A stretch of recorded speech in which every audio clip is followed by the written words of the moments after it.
What happens when one of Hollywood's most no-nonsense action stars sits down with daytime television's most outspoken host and things go completely sideways? You're about to find out, and trust me, you've never seen anything like what went down on The View that day. Make sure to hit that subscribe button and drop your thoughts in the comments because this story is absolutely wild. Jason Statham walked onto The View set that morning, expecting a routine promotional interview for his latest film. The British action star, known for his roles in the Fast and Furious franchise and countless other high-octane movies, had done hundreds of these appearances over the years. What he didn't expect was Joy Behar to immediately go on the attack the moment the camera started rolling. "So Jason," Joy began with that familiar smirk of hers, "I have to ask about something that's been bothering me. Your movies, they're basically just violence porn, aren't they? I mean, when are you going to make something that actually has substance?" The other hosts, Whoopi Goldberg, Sarah Haynes, and Sunny Hostin, shifted uncomfortably in their seats. This wasn't the typical warm welcome guests usually received on the show. Jason, maintaining his characteristic calm demeanor, leaned back slightly and raised an eyebrow. "Well, Joy, I think that's a rather narrow view of what I do," Jason replied in his distinct London accent. "These films employ thousands of people, they entertain millions around the world, and they tell stories about loyalty, family, and standing up for what's right. Not sure how that qualifies as what you just called it." Joy wasn't backing down. She leaned forward, her voice taking on that condescending tone she was famous for. "Oh please, Jason, let's be honest here. Your character basically just drives fast cars and punches people. Where's the art in that? Where's the social commentary? Don't you think you have a responsibility to use your platform for something more meaningful?" Whoopi tried to interject. "Joy, maybe we should." No, it's fine," Jason said, holding up a hand. His jaw was tightening slightly, the first sign that Joy's needling was getting under his skin. "I'm curious to hear more about Joy's perspective on what constitutes meaningful entertainment." "Well, for starters," Joy continued, clearly enjoying herself, "maybe something that doesn't glorify toxic masculinity. Your characters are always these macho men who solve every problem with their fists. Don't you think that sends a terrible message, especially to young boys?" The studio audience was dead silent. Even the camera operators seemed to sense the tension building. Jason's publicist, sitting in the wings, looked like she wanted to crawl under a rock. "Toxic masculinity," Jason repeated slowly, his voice dropping an octave. "That's interesting, coming from someone who's made a career out of attacking people on television." Joy's eyes flashed. "Excuse me? I think you're confusing holding people accountable with attacking them. That's exactly the kind of attitude I'm talking about." "Holding people accountable," Jason said, his voice remaining dangerously calm. "Is that what you call it when you spend 20 minutes tearing apart someone's life's work without knowing the first thing about what goes into making these films?" Sarah Haynes jumped in, trying to lighten the mood. "Maybe we should talk about the stunts in your new movie, Jason. I heard you do most of them yourself?" But Joy wasn't finished. "Oh, I know plenty about your movies, Jason. I know they make billions of dollars selling the fantasy that problems can be solved with violence. I know they perpetuate harmful stereotypes about what it means to be a man. And I know that intelligent actors like yourself could choose to do better." Jason's hands were now clasped tightly in front of him. The camera caught the subtle tension in his shoulders, the way his breathing had changed. "Intelligence," he said quietly. "That's rich coming from someone who just suggested that action films have no artistic merit and that millions of fans around the world are too stupid to understand the difference between entertainment and reality." "I never said the fans were stupid," Joy shot back. "I said the movies were irresponsible." "Right, so the problem isn't with the audience, it's with me," Jason said, his voice growing harder. "Because I choose to make films that people actually want to watch instead of pretentious art house pieces that 12 people see in independent theaters." Sunny Hostin tried to mediate. "I think what Joy is trying to say is—" "I can speak for myself, thank you," Joy snapped, not taking her eyes off Jason. "What I'm trying to say is that actors of your caliber have choices. You could use your influence to make films that challenge people, that make them think, that address real social issues. Instead, you take the easy money and make the same mindless action movie over and over again." The words hung in the air like a challenge. Jason was no longer the relaxed movie star who had walked onto the set 30 minutes earlier. His entire demeanor had shifted, and everyone in the studio could feel it. "Mindless," Jason said, standing up from his chair. The sudden movement caught everyone off guard. "Let me tell you something about mindless joy. Let me tell you something about mindless joy," Jason continued, now towering over the panel. His voice was controlled, but there was an unmistakable edge to it that made everyone in the studio hold their breath. Mindless is sitting behind a desk every day, taking cheap shots at people who actually create something. Mindless is thinking that your opinion about my work matters more than the millions of people who choose to spend their hard-earned money watching these films. Joy's face was flushing red, but she wasn't backing down. "Sit down, Jason. You're being ridiculous." "Am I?" Jason asked, remaining standing. "Because from where I'm standing, it looks like you invited me here under false pretenses. This isn't an interview. It's an ambush. You've spent the last 10 minutes insulting my work, my choices, and essentially calling me and my fans idiots." Whoopi tried to regain control. "Okay, everyone, let's just take a breath here." "No, Whoopi," Jason said, his eyes never leaving Joy. "I think Joy wants to have this conversation, so let's have it. Joy, tell me, what exactly have you contributed to the world of entertainment? What lasting impact have you made beyond sitting here every day complaining about what other people do?" Joy's mouth fell open. "I've been in this business longer than you've been alive, you arrogant." "Being in the business and contributing to it are two different things," Jason interrupted. "I've created characters that inspire people. I've made films that bring families together in theaters. I've worked with stunt teams and filmmakers who push the boundaries of what's possible on screen. What do? You tear people down for a living." The other hosts were frantically looking at their producers off stage. This was spiraling way beyond anything they had prepared for. Sarah Haynes made another attempt to redirect. "Jason, maybe we could talk about your upcoming projects." "No, Sarah," Joy said, her voice rising. "I want to finish this conversation. Jason, you want to know what I contribute? I hold people accountable. I ask the tough questions that other interviewers are too scared to ask. I don't just sit here and let celebrities come on and promote their garbage without challenging them." Jason laughed, but there was no humor in it. "Challenging them? Is that what you call this amateur hour psychoanalysis? You think you're some kind of hard-hitting journalist, but you're just a talk show host who gets off on making people uncomfortable." "How dare you?" Joy shot back, standing up herself now. "I've been asking important questions about society and culture for decades. Just because you can't handle having your work critiqued doesn't mean I'm going to stop doing my job." "Your job?" Jason repeated, shaking his head. "Your job is supposed to be entertaining the audience and having interesting conversations with guests. Instead, you use it as a platform to push your own agenda and make yourself the center of attention." Joy was practically vibrating with anger now. "My agenda? My agenda is trying to elevate the conversation beyond mindless entertainment. My agenda is expecting more from people who have the privilege of influencing millions of viewers." "There it is again," Jason said, pointing at her. "Mindless entertainment. You keep using that phrase like it's some kind of insult. Do you know what's actually mindless, Joy? Thinking that entertainment has to be miserable to be meaningful. Thinking that making people laugh or giving them an escape from their problems is somehow beneath you." Sunny Hostin tried once more to mediate. "I think what both of you are trying to say is—" "Don't," Jason said firmly, holding up his hand but keeping his eyes on Joy. "This is between me and her now. Joy, you want to talk about responsibility? Let's talk about the responsibility you have to treat your guests with basic respect. Let's talk about the responsibility you have to actually prepare for interviews instead of just attacking people." Joy's voice reached a new pitch. "I am prepared. I know everything about your career, your box office numbers, your critical reception. That's exactly why I'm calling you out." "Calling me out for what exactly?" Jason demanded. "For being successful? For making movies that people enjoy? For choosing projects that challenge me physically and creatively? What exactly is my crime here, Joy?" "Your crime," Joy said, leaning across the table, "is wasting your talent. Your crime is taking the easy path instead of using your platform to make a real difference. Your crime is perpetuating harmful stereotypes about masculinity and violence." Jason stepped closer to the panel, his voice dropping to almost a whisper. "And your crime, Joy, is being so bitter about your own irrelevance that you have to tear down people who are actually doing something with their lives." The studio audience gasped. Even the camera operators seemed shocked by the brutal honesty of Jason's words.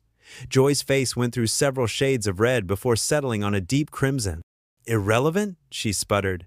"I've been on television longer than you've been making movies." Longevity doesn't equal relevance. Jason replied coldly. Being on television for a long time doesn't mean you've done anything important with that time. How many lives have you changed for the better, Joy? How many people have you inspired? Because I can tell you about the kids who watch my movies and decide they want to learn martial arts, or the families who bond over watching action films together, or the stunt performers who get work because of the projects I choose. Joy was speechless for a moment, which was probably the first time that it happened in years. When she finally found her voice, it was shaking with rage. You think you're so much better than me, don't you? You think because you can do a few car chases and fight scenes that makes you some kind of artist? I think I'm better than someone who makes a living by being cruel to people on television, yes, Jason said without hesitation. And I think the fact that you can't see the difference between what I do and what you do says everything anyone needs to know about your character. The tension in the studio was now so thick, you could cut it with a knife. The other hosts looked like they wanted to disappear, and the production team was clearly in full panic mode. But Joy wasn't done yet. My character, she shrieked. You want to talk about character? Let's talk about how you. My character, she shrieked. You want to talk about character? Let's talk about how you make millions glorifying violence while real people are dying from gun violence every day in this country. Let's talk about how you promote this macho nonsense while toxic masculinity is literally destroying our society. Let's talk about your responsibility to... Stop, Jason said, his voice cutting through her tirade like a blade. Just stop talking, Joy. The command was delivered with such authority that Joy actually did stop, her mouth hanging open mid-sentence.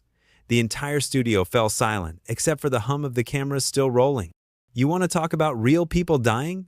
Jason continued, his voice deadly quiet. Let me tell you about real people, Joy. Let me tell you about the stunt coordinator who broke his back on one of my films and how I personally made sure his family was taken care of while he recovered.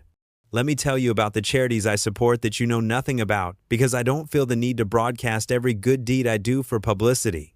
Joy tried to interrupt, but Jason held up a hand and kept going.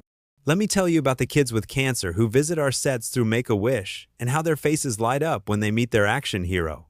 Let me tell you about the veterans who tell me that watching my films helps them deal with PTSD because it reminds them that there are still good guys fighting the bad guys in the world. The studio was dead silent now. Even the production crew had stopped moving around. Jason's voice grew stronger, more passionate. You sit here in your comfortable chair making six figures to give your opinions about things you don't understand, and you have the audacity to lecture me about responsibility? You've never put your body on the line for your work. You've never spent months training for a role. You've never worked 18-hour days in dangerous conditions to entertain people. Joy found her voice again, but it was weaker now. That's not the point, Jason. The point is the message these movies send. The message? Jason laughed bitterly. You want to know what message my movies send? They send the message that good people fight for what's right. They send the message that family and loyalty matter. They send the message that sometimes you have to stand up to bullies, even when it's scary. He leaned forward, his eyes boring into hers. And speaking of bullies, Joy, what message do you think you're sending right now? What do you think people at home are learning from watching you attack a guest who came here in good faith? Joy's face was now pale instead of red. For the first time since the interview began, she looked uncertain. I'm not attacking you. I'm having a discussion. A discussion? Jason's voice rose for the first time. You call this a discussion? You've insulted my work, my fans, my intelligence, and my character. You've accused me of contributing to real-world violence. You've dismissed everything I've accomplished as meaningless. In what world is that a discussion? Whoopi tried one last time to salvage the situation. Maybe we should move on to... No, Whoopi, Jason said, still staring at Joy. I think America deserves to see what Joy Behar is really like when someone doesn't just sit here and take her abuse. Joy finally seemed to realize how bad this looked. Jason, I think you're overreacting. Overreacting?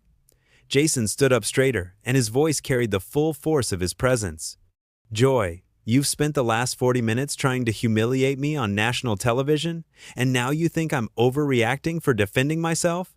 He turned slightly to address the cameras directly. This is what passes for journalism on daytime television, folks. This is what happens when someone confuses having an opinion with having insight. Joy doesn't know the first thing about what it takes to make a film, what it takes to build a career, or what it takes to actually contribute something positive to the world. Joy was stammering now. "That's not fair, I never said." "You said plenty," Jason cut her off. "You said my work was mindless. You said I was irresponsible. You said I was wasting my talent. You said I was contributing to societal problems. And now you want to pretend like that wasn't an attack?" The other hosts were looking everywhere except at Jason and Joy. The audience was so quiet you could hear individual people breathing. The camera operators kept zooming in on Joy's face, which was now showing a mixture of anger, embarrassment, and something that might have been fear. "I have the right to express my opinion," Joy said weakly. "And I have the right to call out your opinion as uninformed, mean-spirited, and hypocritical," Jason replied immediately. "You talk about toxic masculinity, but what would you call using your platform to tear down someone who can't fight back on equal terms? What would you call ambushing a guest who came here expecting a professional interview?" Joy's voice was barely above a whisper now. "I wasn't ambushing anyone." "Then what would you call it?" Jason demanded. "Because from where I'm standing, it looks like you decided before I even walked in here that you were going to make me the villain in whatever narrative you had planned for today's show." He shook his head in disgust. "You know what the real tragedy is here, Joy? You had a chance to have an interesting conversation with someone who's dedicated his life to entertaining people.